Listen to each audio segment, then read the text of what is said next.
Halleluja, wij zijn broer en zus van elkaar. Want we zijn door het bloed van Jezus uit die macht van die stomme duivel getrokken, die stronthoop. Ja. En we zijn geplaatst in het koninkrijk van Jezus Christus. Dat is in ons. En die duivel die heeft ons niets te zeggen. Wij zeggen wat die duivel moet doen, opdonderen. Maar die komt op de stelen rook, probeert hij bij ons ook. Maar hij heeft geen recht op ons. Amen, zus. Maar u zegt maar, u had 2 jaar pijn in de knieën en de rug. Hoe voelt u nu? Heeft alle pijn opgedonderd, hè? Kijk, we zijn net om de scootmobiel heen gegaan. Maar zeg maar, als jij ook pijn hebt, ga naar Jezus. Amen. Mensen, nogmaals, hij is de levende God, hij is de Alpha en Omega. Als hij een profeet, of alleen maar een profeet was geweest op bijzonder mensen, had ik nog steeds in mijn strontfouten, want dan was ik nooit vergeven geweest. Maar omdat hij de levende God is hij in mijn zus. Want zij is ook vergeven en is hij ook in mij. Maar door ons geneest hij alle zieken. Ja, hij wilde jou ook alle zieken genezen. Daarom kijk die serie, staat zieken genezen deel 1 en 2, dan ga je ook de zieken genezen. Kunt u een beetje bewegen met de knieën? Laat maar zien. Laat maar zien.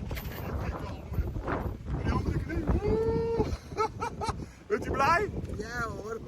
Nou, mensen, ga naar Jezus toe, ja? Hoi hoi!